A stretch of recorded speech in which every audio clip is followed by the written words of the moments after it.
The Indian Child Pride and the All Arab Husband by Dr. A. Ahmed. This narration continues the story The Arab Sugar Daddy and the Beautiful Indian Girl. It was written in English and translated into Arabic by Dr. Ahmed. It is a novel narrated in 6 books. Book 2, The Arab Sugar Daddy turns into the Granddaddy, the Devil. Copyright. All rights are reserved. No part of this book may be reproduced, stored at rival system, or transmitted in any form or by enemies without the prior written permission of the author, except by the reviewer, who may quote brief passages from the review for printing in a general magazine, a school journal, or university article. All characters in this novel are fictitious, and any resemblance to real people, live or dead, is purely coincidental. Chapter 26, The Greatest Bollywood Film Director. Mahmood Khan is the top film director in the Bollywood film industry, bar none. His movies are always huge hits. Every film actor or actress dreams of a lead role in his movies. In a land that idealized movies, he is the highest paying director in India, and he chooses his actors very carefully.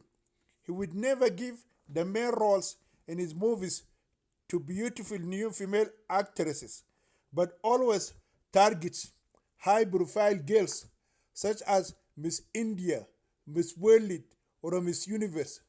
His latest movie has featured the former Miss World, Priyanka Chopra, and the movie before that starred the former Miss Universe, Lara Dutta. The Queen of Bollywood and former Miss World, who is called Aishwarya Rai, is a favorite choice for many of his recent movies. Even the former Miss Universe, Shashmita Sen, has acted in some of his movies. His leading heroes are icons in the Indian film industry, such as Shah Rukh Khan, Salman Khan, Akshay Kumar, Hrithik Roshan, Johnny Abraham, Abhishek Bachchan, Ranbir Kapoor, Ajay Devgan, and Amir Khan. Among the top British girls, his leading heroines are Aishwarya Rai, Lara Dutta, Priyanka Chopra, Katrina Kaif, Shashmita Sen, Deepika Padukone Singh, Kareena Kapoor, Kangana Ranaut, Jacqueline Fernandez, Sharda Kapoor, Alia Bhatt, Kriti Sanon, among others. Although he is an extremely successful director, Mahmood Khan has serious women's issues. He is a serial womanizer who targets young British girls. Every time a beautiful young girl would come to him and request him for a role in his movies, he would stipulate one condition. If she wanted it a role, she should have to sleep with him. If the girl agreed to have sex with him and continued to sleep with him, he would give her a second role. If she is very beautiful, she might act as a maid servant for the main heroine, who is supposed to tame the hero and create a problem between him and his wife or a girlfriend. Or she might become a secretary to the hero and cause him to cheat on his wife or something of that sort. If she is not that beautiful, then she might get a side role like dancing behind the main heroine, or a former school girlfriend of the heroine who would appear for 5 minutes in the entire movie. If the girl continued to sleep with him, he would make her his mistress and keep tempting her with gradually increasing roles. But he never gave any new girl a leading role in his movie, no matter how smart she might be or how extremely beautiful. Mr. Mahmoud Khan is a married man and has only one son. He is a 66 years old and rarely sleeps with his Muslim wife. He has many opulent mansions. His main two residences are in the opulent areas of Juhu and Banistan in Bandara and Santa Cruz. Only Bollywood actors and actresses and extremely wealthy Indians live in those expensive areas. Also, the great film director has other houses. He has a farmhouse, a hill house, a big hotel in the city of Lonavla. He also has a resort in Kandala city. Those other opulent residents are the houses where he brings and has sex with his young British mistresses. Each house has high security and is equipped with every modern means of entertainment. He has bars, swimming pools, and discos in all his mansions. He loves to invite to his mansions high profile actors and actresses and have wild parties. In each residence, he has many men servants and maid servants. He would never travel from place to place by car or a train. He has his own two private helicopters. He even has his private aeroplanes, which he flies on them wherever he goes abroad or visits other Indian cities. Needless to say, he is an Indian multi-billionaire. The latest Mahmood Khan production featured the king and the queen of Bollywood, Shah Rukh Khan and Priyanka Chopra. His new movie is called The International Gunda. It is a remake of an old movie of the same name. Its original actors were the former king of Bollywood, Amitabh Bachchan, and the former Miss Asia, Zinat Aman. Zinat is extremely beautiful and has a very sexy body, and that is why she is called the Bollywood sex symbol of all time. The new version of the latest movies has led 100 times better than the old version. Karina Kapoor, who danced in the place of the former dancer, Indian legend Helen, excelled in her role.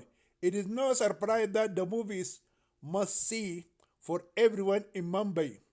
The new movie, which is also called the International Gunda, is featured in 4 movie theaters across the city.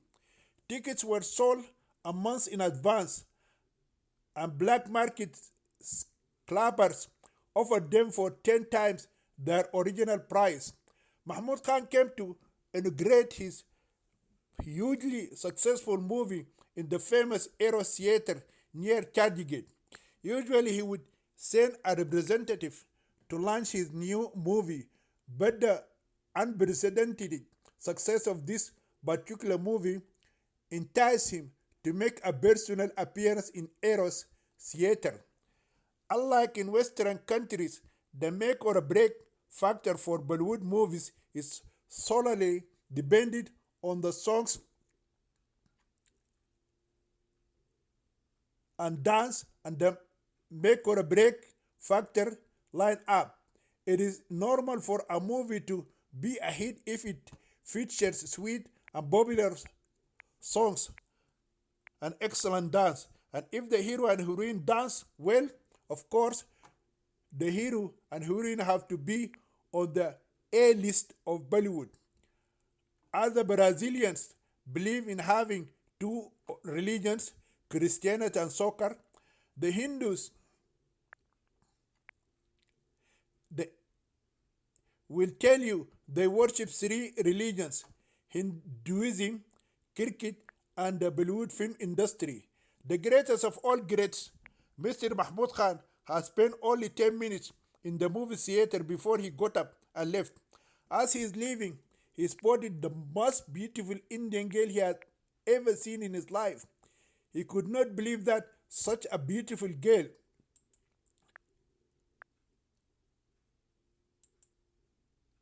was living in Mumbai without being crowded crown it, crown it Miss Bombay or a Miss India or appear in any movie. He knew that if any director had seen her, he would have already introduced her to the film industry or encouraged her to join the beauty contest. For that reason, he concluded that the girl was a visitor to the city or a new to India. He decided to talk to her and offer to introduce her to Bollywood film industry. He wants to tempt her with a role, take her to one of his houses and sleep with her. And of course, he hopes to make her his secret mistress or a second wife. As a Muslim man, he knows his religion allows him to have up to 4 wives at the same time. Mahmud Khan approached the girl and offered his hand to greet her. The girl refused to take his hand. He introduced himself and told her who he was and the offer he had in mind for her. The girl thanked him for the offer and told him she was not interested in acting in a movie. The broad film director is shocked at the rejection. No girl ever refused to his offer. Hundreds of young British Indian girls are lined up every day in front of his office just for any one of them to have a 3-minute scene. When he overcame his astonishment, he asked the girl where she was living and from where she came. She refused to tell him anything about herself. He told her that if she did not want to appear in a movie, he could introduce her to the beauty contest. The girl does not understand what he meant by that. The concept is alien to her. When she remained silent, he saw that she was considering his second offer. Therefore, he gave her his card and asked her to either visit his office or give him a phone call. The extremely beautiful girl accepted his card but remained silent and revealed nothing about her true identity. As she is leaving, Mahmud Khan instructs some of his assistants to follow the beautiful girl and find out where she is, who she is, and where she is living. He not only wants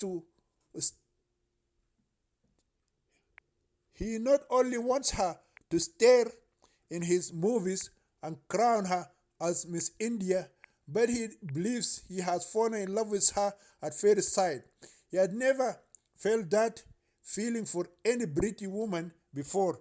No young Indian woman ever captivated his heart as that young girl had done.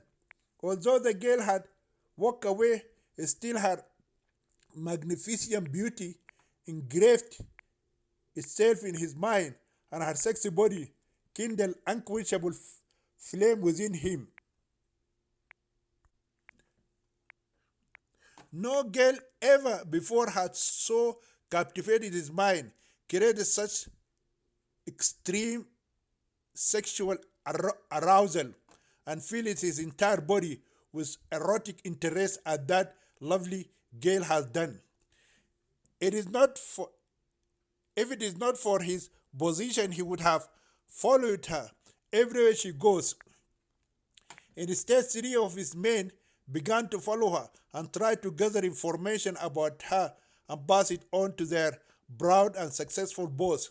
Mr. Mahmud Khan had determined in his heart to get her by all means and to make her his beloved young woman, and if it is possible, to marry her secretly and make her a second wife.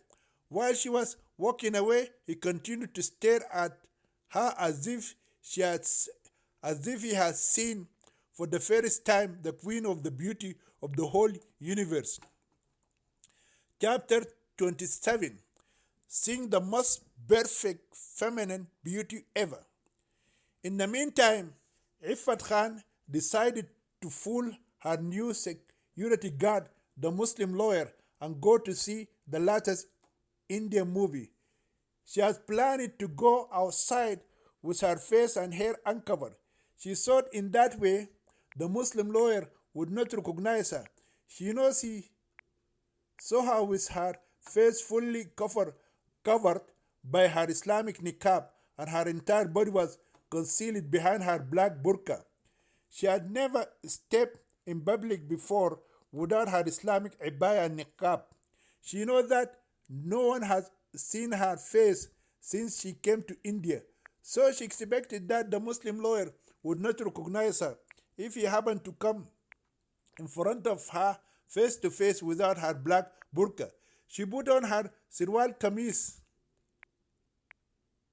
spent a few minutes in front of the mirror, and then left her room. Ifat is not aware of her fabulous and extraordinary beauty. She had lived most of her life excluded from the outside world, and she had never before heard anyone praising her beauty. However, that day, as soon as she stepped out of her room without her Islamic demeaning burqa, she began to notice the effect of her beauty on the onlookers who saw her while she was walking out of her hotel. People walking on the street are staring at her as if she is an angelic creature that has descended from another planet. Some men have stumbled on others while they are staring at her. She ignored them, continued her walk, and crossed the street until she found a taxi. She asked the taxi driver to take her to the movie theater that the front desk girl had helpfully written out on a piece of paper. When the taxi dropped her off in front of Eros Cinema, she paid her fare to the driver and came out. As soon as she got out of the taxi, she saw a man coming towards her. Ifet is so scared when she sees the man standing in front of her and offering his hand to shake hands with her. She saw that the man was a spy for her dangerous Saudi husband, and he had come to catch her because she dared to open her face and go without her burqa in public. She's about to run away from him, but the man blocked her way. She began to shake in terror and panic. The man smiled and introduced himself as the Bollywood director, Mr. Mahmood Khan. Then he asked her what her name was and where she was staying.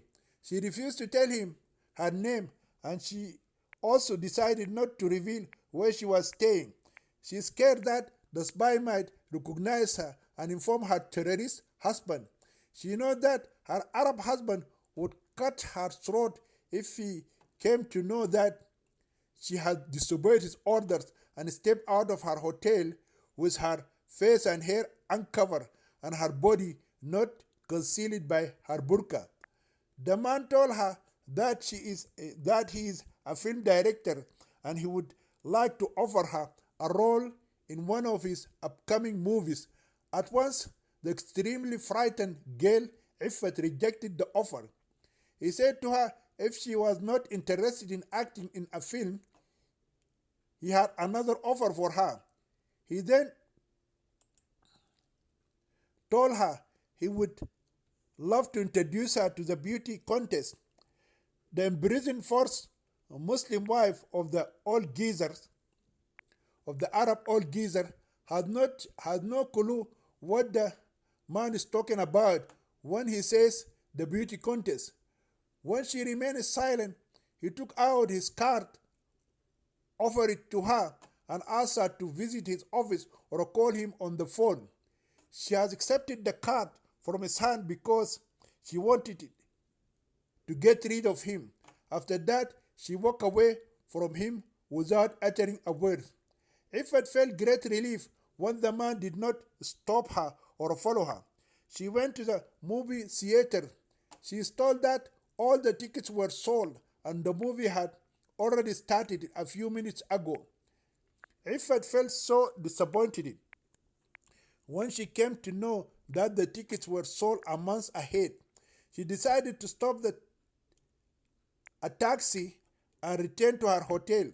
Howbeit, While she was walking away, the same curious Indian man stopped her and told her that he could get her inside the movie theater without a ticket if she wanted to see the interesting movie that he had directed it. He also said to her he could make her go in for the next show if she decided to see the movie from the beginning. Ifat has liked the offer, but she does not know what to do or say to the man. She just continued to look at him without uttering a word. The man saw that she might be a deaf and dumb girl. He repeated it over 3 times before she responded it. She told him she would love to see the movie right away. The man became exceedingly happy when she began to talk and acquiesced to his offer. Therefore, he took hold of her left hand and walked her inside the movie theater without anyone stopping them. Then he took her to the best seat that had been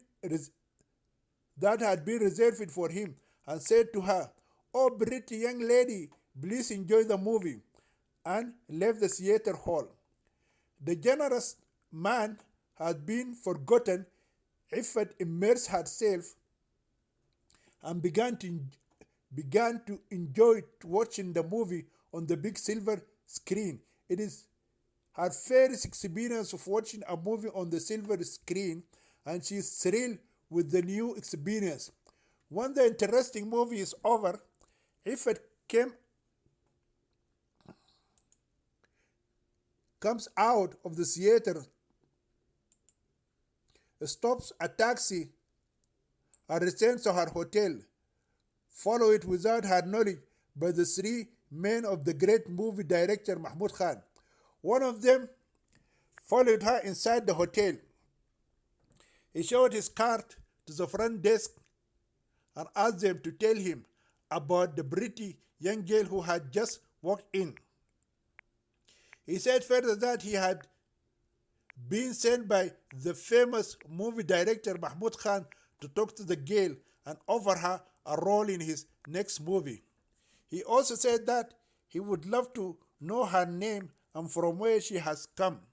The front desk girl became so excited when she realized that the secretary man of the well-renowned film director Mahmoud Khan had come to their cheap and ugly hotel to offer a role to one of the hotel's female guests. She told him the beautiful girl was called Ifat Khan and that she had recently come from Iran.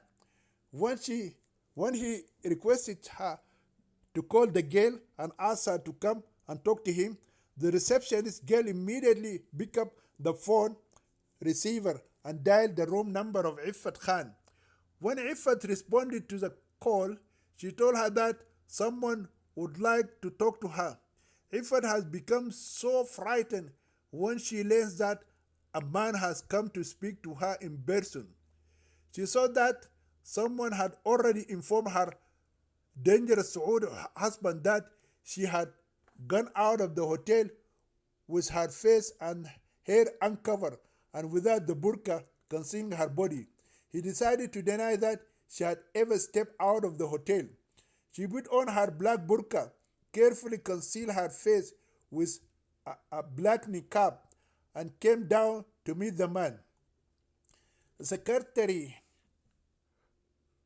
of the film director is shocked when he sees the girl in a black burqa, which makes her appear to him as a sudden manifestation of a scary female ghost. He asked her whether she was the same girl who had just come in a taxi from the Eros movie theater. The first Muslim wife of Sheikh Faiz Bani Ahmed has strongly denied it.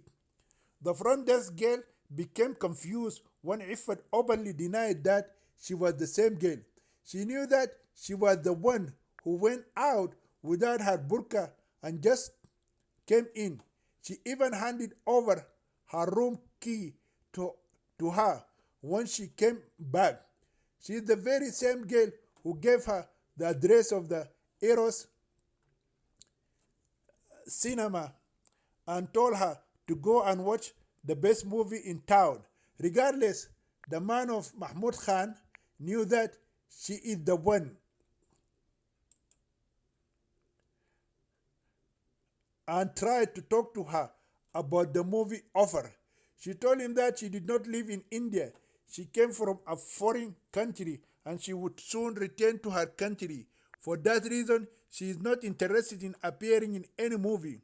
The secretary realized that the pretty girl had rejected his director's offer, but he felt satisfied with the information he gathered about her so far. He apologized to Iffat Khan and thanked her for her time. When he came out of the hotel, he phoned his boss and conveyed the information he had obtained about the extremely beautiful girl. Mahmud Khan is crushed when he comes to know that the beautiful girl is an NRI, which means a non-resident Indian girl who is living abroad and has just come as a visitor to our motherland. Nevertheless, he wanted it to know more about her. He ordered his men to continue following her and find out why she was there in that cheap hotel and why she was staying in a dangerous and notorious area of Bombay Central that has full of brothel houses like Faris Road. More importantly, he said he wants to know when she is planning on leaving the country. For 2 weeks, the spies of the great movie director Mahmud Khan followed Iffat Khan just about everywhere that she went. They came to know that she goes every day, early morning without a break, to the Arsa Road jail to visit an 80-year-old Saudi man who has been arrested on charges of rape and kidnap of a minor Indian girl. She spends time with him and then goes to other places where he sends her to go and do work for him. Then the spies asked the jail guards to reveal the relationship between her and the Saudi old man. Of course, they paid the guards so much money to get some information about the young girl and the imprisoned old man. One of the guards said she was the Indian maidservant of the Arab man. Yet another suspected that the girl might be a secret mistress or a concubine or even a real Muslim wife of the Arab old man. Mahmud Khan felt twisted up inside when he realized that the beautiful girl of the excellent and perfect form of beauty had become his obsession and adoration. She already had another man in her life. Worse than that, she might have already been involved in a sexual relationship with an 80-year-old Saudi man. But then, hope glimmered in his heart and mind when he remembered the notorious criminal case and the severe punishment that was probably going to be rendered for the hideous crimes the old Saudi Muslim man had committed against the 11-year-old Muslim girl who was from the city of Hyderabad. Chapter 28: The corrupt system of law in Bombay. For 3 weeks, Mahmud Khan's men followed Iffat Khan everywhere she went and gave her nightmares in broad daylight. She saw them following her every day, and she naturally assumed that they were sent by her terrorist Arab husband to keep watch on her. She did not repeat her adventure of going out of her hotel with her face and head uncovered and without her black burqa. In her mind, her husband's spies might take her nude pictures and smuggle them to him inside the jail. Some Muslim women think that if a non-Muslim girl goes out without her face being covered with a niqab and her body wrapped with an abaya or a burqa, she would be bare naked, which causes men to fall into the sin of adultery or rape her. A prominent Muslim imam in Australia said that non-Muslim girls walking on the streets without abayas, hijabs, or burqas are like open meat for men. Therefore, if the cat finds open meat and eats it, the one who left the meat open must be blamed. In other words, he meant to say the girls, the infidel girls who don't cover their bodies as Muslim women do should be blamed, and those Muslim men who might get tempted and rape them should not be blamed. Therefore, he blamed the raped non-Muslim woman and not her Muslim rapist. What an evil Muslim leader to teach such a criminal maxim. He was supposed to be either thrown behind bars for life or kicked out of Sydney City. The naive Indian wife Iffat Khan foresaw her dangerous Saudi husband might order his spies to punish her in some gruesome way. To avoid such a dire and unpleasant consequences, the forced Muslim wife confined her movement to the hotel and the jail. She became like a female soldier or a guard who had to attend his duty without fail. Every morning, she left her hotel and headed to jail. She spent a few minutes listening to the instruction of her Saudi husband, doing whatever he told her to do, and then she took a taxi and returned to her hotel. Every day without fail, she saw the men who kept following her like her evening shadow. Whenever she reached her room, she would peep from her window and see the very same men loitering outside watching the hotel. The men would remain to stand and smoke their cigarettes until midnight, and then they would disappear. Whenever she came out, she would see them again, either on the street or following her taxi in their beautiful Maruti car. This went on for 3 weeks without fail. In the meantime, the famous movie director Mahmoud Khan used every available tactic to convince Iffat Khan to accept his tempting offers. He started writing love letters to her and sending them to her through her hotel's address. He wrote his romantic epistles in Urdu, Hindi, and English. He sent many beautiful, colorful cards.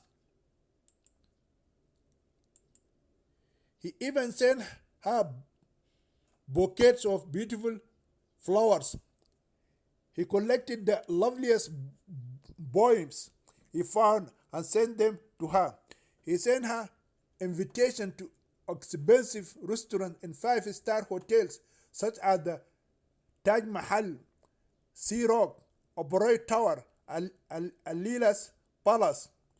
He went as far as to send her tickets for movies that are currently playing in the best movie theaters in town. He wanted her to come out of her ugly black Islamic cocoon and show her lovely face and sexy body again. Little did he know that Iffat did not respond nor understand any of his overtures because she could not read. She understood that someone was sending her letters, cards, tickets, invitations, and bouquets of flowers and roses. She had no idea who was sending them. She thought about it but decided against showing those love messages, cards, and bouquets to the front desk girls and asking them to translate them for her. She suspected that her cruel Arab husband might have bribed the hotel management and told them to spy on her too. Although Iffat can speak three languages, Urdu, Hindi, and Persian, she can read and write none of them. She is completely illiterate and ignorant, and that fact is absent to the renowned film director. Who could think or guess such a young and beautiful Indian girl as she had never been to school in all her life? Mahmud Khan remained determined to fulfill his obsession with that perfect form of the feminine beauty, Iffat Khan, by all means. He decided that if he could not get her attention through his various temptations, he would resort to kidnapping her and hiding her in one of his out-of-town mansions. He does not want the outside world to know of her. He just wants to convince her to be his adorable girlfriend or a secret second wife. Thinking it over, he decided to give her a month to respond to his romantic messages or sexual advances, whereupon he would order his men to kidnap her and take her to his farmhouse if no positive response from her side was forthcoming. While all this extraordinary attention is flooding her room, something unexpected happens which changes the course of her life forever. Meanwhile, the Muslim lawyer Sheikh Barakatullah worked sincerely in his mission to fulfill his promise to the imprisoned child abuser and notorious womanizer and pedophile Sheikh Ahmed. He talked to the High Court's main Hindu judge handling the case and informed him about the tempting huge bribe. The judge demanded for 4 crores, 40 million Indian rupees, which are equivalent to 571,428 US dollars. The corrupt Hindu judge promised that he would acquit the old Saudi man with honor if he got 2 crores before the trial and 2 crores after his honorable release. Sheikh Barakatullah also made familiar contacts with many top officials in the police departments of Mumbai and Hyderabad. Each police commissioner demanded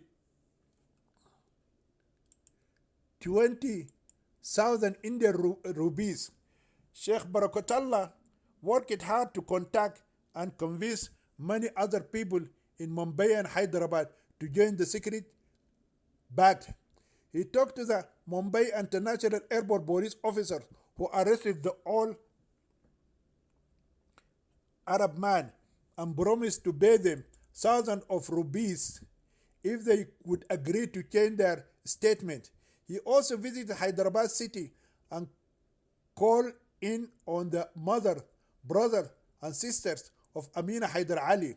He promised to pay the family 100,000 rupees if they would all appear in Mumbai High Court and swear under oath by placing their right hands on their Holy Quran and saying that they met the old Saudi man before he married Amina and lied to him about her age.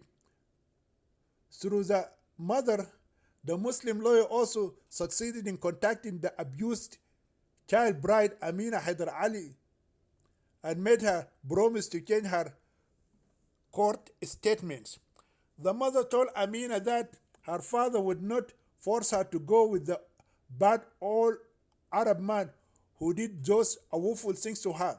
She also promised her daughter that they would allow her to go back to school and finish her education. Although she was taken away from her family, still the Indian government allowed the right of visitation to the mother, but denied the same to the detained evil father who sold his 11-year-old daughter in marriage to the pedophile 80-year-old, the Arab man Sheikh Faiz bin Ahmed. After 15 days, as he promised, the lawyer Sheikh Barakatullah came to the old man at the Arsa Road jail and broke to him the good news. He narrated to him everything he had done in those days and how much that was going to cost him.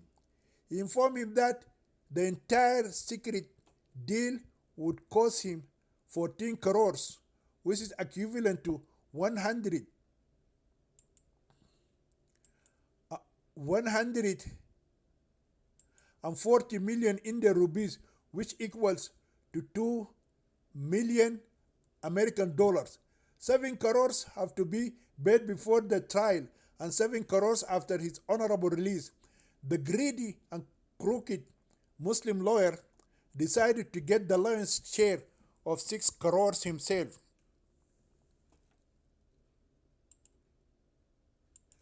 60 million Indian rupees. But he lied to the main judge, the Hindu main judge, and the 2 police commissioners, and claimed that he was going to receive only 20 million Indian rupees. The lucky Muslim lawyer is planning after the trial is over to quit his profession, leave the land of the accursed Hindu idolaters, and immigrate to the blessed Muslim land of Pakistan. Before his gracious Allah has sent to him his angel of fortune, the teenage Muslim girl Iffat Khan, the Indian lawyer used to make in a month between 7 to 10,000 Indian rupees. He had never saved more than 20,000 rupees in 10 years of soliciting in Bombay courts. But now, after having rained down on his miserable life silver and gold and hard currency, the poor Muslim lawyer became overnight a multimillionaire. The old Saudi man tried to reduce the amount to 10 crores, but the Muslim lawyer insisted that his price of freedom would remain at 14 crores. For him, being a life and death situation, the old Saudi agreed to pay all the required bribes. Chapter 29. Creating the second joint bank account. At first, Sheikh Ahmed sought to send his Indian wife to the Abu Dhabi International Bank and get the management to send him the necessary documents to transfer 7 crores rupees from his account to the account of the Muslim lawyer Sheikh Barakatullah. Notwithstanding, the Muslim lawyer stopped him and told him that he would not accept such a huge amount of money from him directly. The money should go to someone else's account, and that person should deposit the money in Sheikh Barakatullah's account. He explained to the old geezer that his foolish idea would expose their secret scheme and everyone involved would go to jail. It is, after all, a huge amount of money and bound to raise suspicion once it is deposited, when it is discovered that the transfer has taken place. No one is going to believe an Indian lawyer can make such a huge amount of money, even if he has worked as an attorney in all courts in Mumbai for 1,000 years.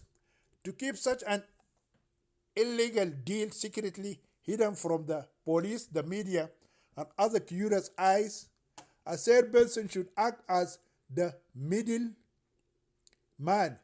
The old man understood the risk that is involved if the money would go directly from his account to his lawyer's account. Howbeit, the question that puzzled him was who that person could be whom he could trust with such a huge amount of money.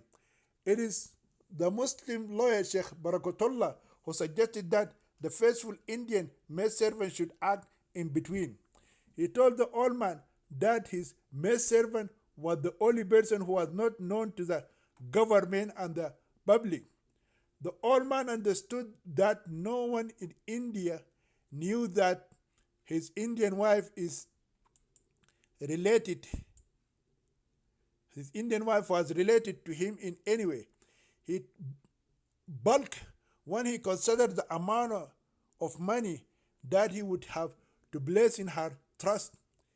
She might very well abscond with the money, but he knows that he has no anyone else he could use except her. However, he understood that he had already brainwashed her and made her a complacent girl to all his abuses, just like a robot in his hands. She is also an Indian slave girl to him, and he is her Arab master. He reasons that if she wanted to run away from him, she would not have come from the Mumbai International Airport after its faithful Afghani guard was arrested. She came from the airport all alone to him and began to do his work and continued to visit him without fail every day in jail and follow his orders. Sheikh Barakatullah outlined his plan and advised Sheikh Ahmed to transfer the entire sum of 14 crores into his Indian maidservant Iffat Khan's yet to be established account. Then he should accompany her to Switzerland to ensure that the needed two secret accounts, his and hers, and the agreed upon first transfer are accomplished properly. As soon as the trial is over and Sheikh Ahmed is acquitted with honor, Iffat and his Indian lawyer should make another trip to Switzerland and get the second installment transferred from her account to his, to make sure that the old man would not change his mind after release. The crooked Muslim lawyer told him that the High Court Hindu judge had said that he would not release his passport and allow him to fly out of India until the amount was fully paid off. He disclosed that the judge would withhold his passport under the premise that protesting parties be given a chance to appeal. This would satisfy both the court and the media.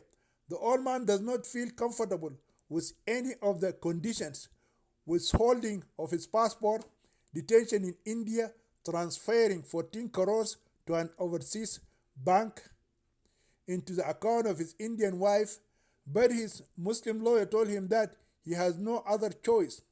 The old man accepted the suggestion of his Muslim lawyer, but warned his Indian maidservant in front of Sheikh Barakatullah by telling her that he would send some dangerous spies to follow her to Switzerland, and if she tried to swindle him and run away with the money, then his terrorist men will catch her and shoot her and kill her. Iffat Khan swore by Allah that she would not take the money and run away or do anything else to upset her Saudi master.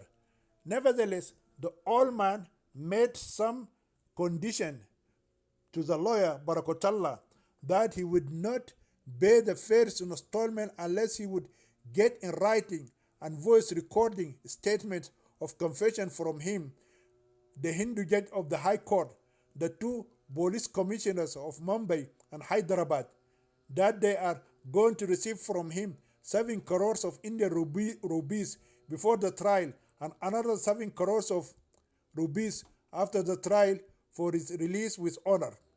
He said further that the recorded and written confessions should be given to his faithful Indian maidservant. When his obedient maidservant Iffat Khan would receive those written and recorded confessions, she should come and translate them to him in person until he would hear those confessions and get satisfied, and then his Indian maidservant would mail them to his address at his residence in Tehran in registered parcel. He would not pay a single rupee.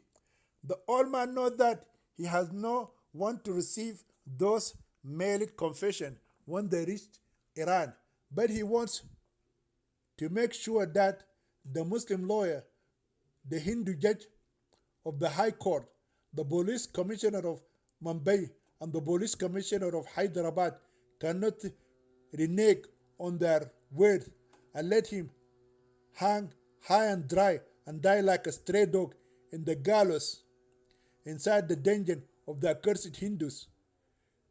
Sheikh Barakatullah tried to convince his client to drop his condition and trust him, but the old Arab man refused.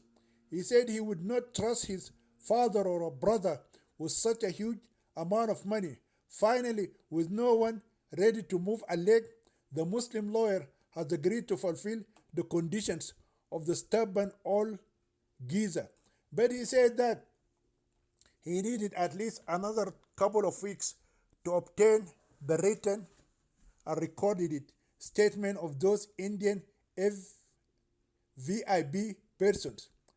While Barakatullah is busy collecting those recorded and written confessions, Sheikh Ahmed has sent his obedient Indian wife, Mrs. Iffat Khan, to the Abu Dhabi International Bank and requested the manager to see him in person.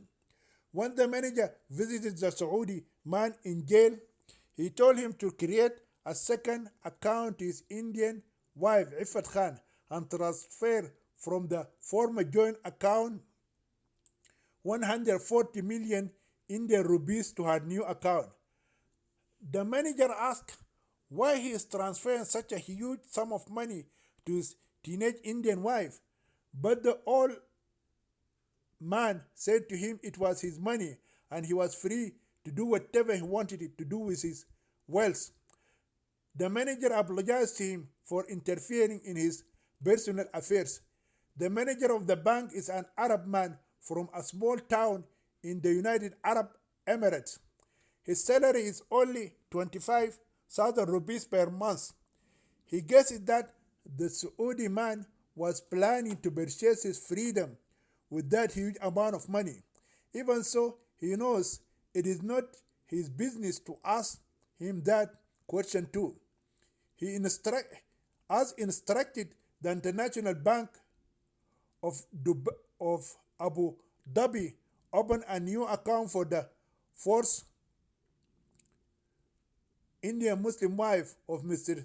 Sheikh Fahd bin Ahmed and transfer from the joint account to Iffat Khan's new account 140 million Indian rupees. Chapter 30, Making Great Plans for the Future. The Muslim lawyer Sheikh Barakatullah was able to collect the recorded and written confession of the Hindu judge of the High Court, the police commissioner of Mumbai, and the police commissioner of Hyderabad. In addition, he prepared his own written and recorded confession too. He went first to the hotel, met the loyal Indian maidservant Iffat Khan, and made her hear the recorded confession. After that, he took with him the maidservant to her Arab master, and both came like an ugly old crow and a black owl to visit the imprisoned Iblis, the devil, who was called Lucifer, before he fell in disgrace and was cast in the bottomless pit in Mumbai. Sheikh Fahd bin Ahmed asked his Indian wife to tell him what she had heard. Iffat Khan has begun to narrate to her Saudi husband whatever she remembered from the four recorded confession of the corrupt Indian lawman which she heard in her room at the hotel. It took her close to 1 hour to accomplish that difficult task. After her memory helped her to narrate some of the recorded confession, the old man asked her 10 of questions before he felt satisfied and convinced with the recorded confession. He also looked at the four written confessions without understanding what was written in them. All four confessions had been written and signed in Hindi. After that, the old man gave the green light for his sincere Muslim lawyer and his obedient Indian wife to travel to Switzerland together on the same plane and complete the secret deal. He also ordered his Indian maidservant or a teenage wife, Iffat, to mail through a register. Later, on the same day, they recorded a written confession of the Indian lawman of the law to his house address in Tehran. Iffat Khan followed the order of her Arab husband and went to the nearest post office, mailing the secret materials to Iran and returned to her hotel.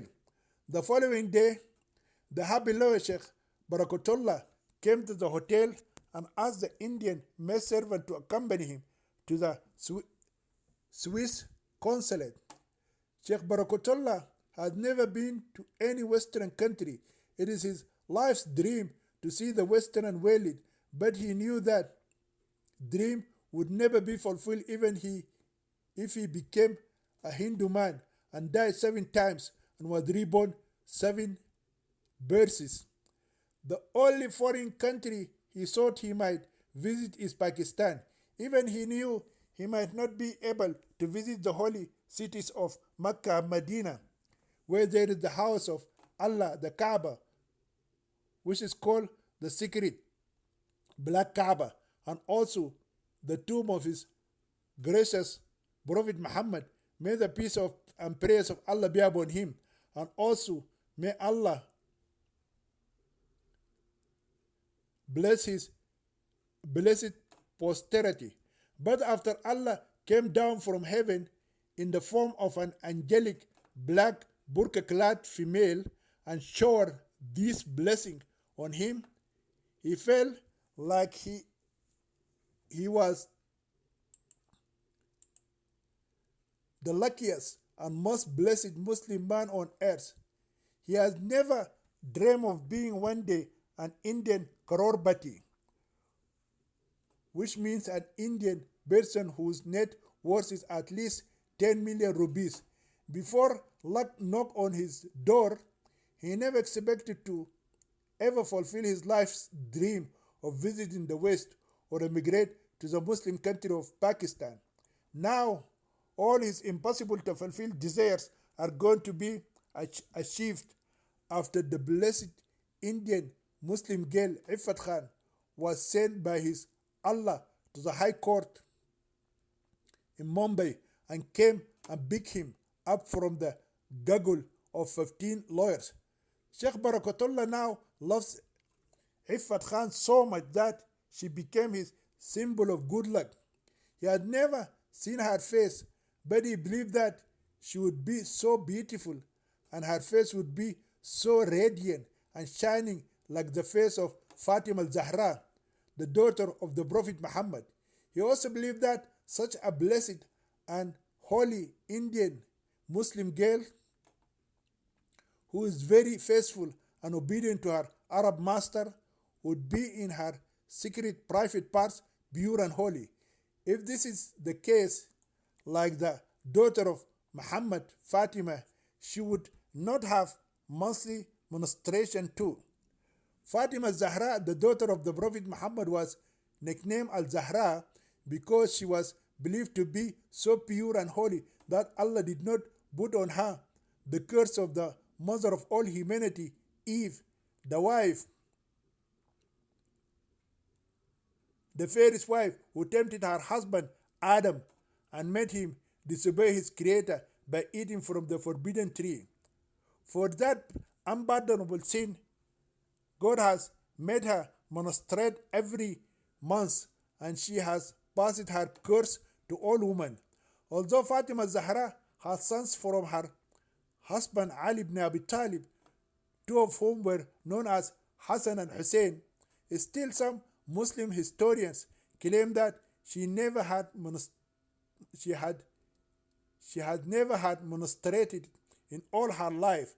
By the way, it is a coincidence that the name Iffat means a chaste, pure, and holy girl. It is an Indian name of a girl which is the corruption of the Arabic name of the girl Afaf. Sheikh Barakatullah is puzzled by the honesty and loyalty shown by the teenage Indian girl Ifat Khan. He could not believe that a poor young Indian maidservant could be entrusted with such a huge amount of money, and still Satan could not tempt her to run away with it. If she is, if she is like any other young Indian woman, she would not hesitate for a second to run away with such a huge amount of money and spend the rest of her life as a rich Maharani, which means the Queen of Queens, fairest lady, and wife of Maharaja, who is the King of Kings. Nevertheless, the blessed, honest, pure, holy, and loyal maidservant Ifat Khan decided to remain a lowly maid in her Arab master's employ rather than run away and become one of the richest women in India. Sheikh Barakatullah wished in his heart that Allah would bless him with such a faithful maidservant to be his daughter-in-law. He determined in his heart that when he got hold of his 60 million Indian rupees, he would get Ifat Khan married to his fairest son, Maqsood Barakatullah. He already had mentioned her to his family and told his Muslim wife and children about her and how honest, humble, and blessed a maidservant she is. If the loyal maidservant Ifat Khan agreed to marry his blessed son Maqsood Barakatullah, the wealthy Muslim lawyer would take her and his son and family members to Pakistan and throw the best marriage in the history of Lahore city. Among all the cities of Pakistan, Sheikh Barakatullah decided to leave the land of the accursed Hindu idol worshippers, immigrate to the blessed land of Muslim Pakistanis, and settle in that city. He chose that city because he has distant relatives who were fed up with fighting in a never-ending blood feud with Hindus in Ahmedabad city in Gujarat state, immigrated to Pakistan, and all of them with their children and animals settled in Lahore city. Barakatullah had already contacted his good relatives in Lahore and requested them to find him a big mansion in the richest area in the city and book it for him. He wants a house that has 10 rooms so that each of his 9 children can get his or her room. His house in Mumbai has only 2 small rooms, and all of them are stuffed like sardines in tins by him and his children and wife. He promised that he would come to Pakistan and pay off the entire sum of the spacious and opulent palace as soon as he returned from his important business trip to Switzerland. The Muslim lawyer also promised his wife, 9 children, and his aged parents that he would take them all to the holy lands of Mecca and Medina in Saudi Arabia to visit the sacred tomb of the Prophet Muhammad, the holy house of Allah, the Kaaba, and jointly perform the Hajj rituals. Moreover, his 5 sons are told that there is no need for them to pursue their secular education any longer. As soon as he returns from his important business visit to Europe, he will give each son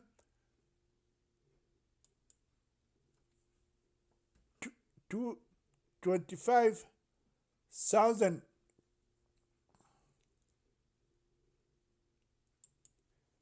rupees, so that he'll give each son 2,500,000 rupees so that they can start their own business and be filthy rich, just like their successful father.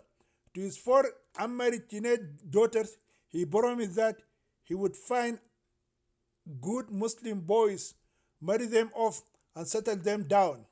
had made it being too afraid to allow them to continue their education in secular schools and possibly fall in love with accursed Hindu boys or unclean Christian infidels and bring great shame and curse to his blessed and holy Muslim family.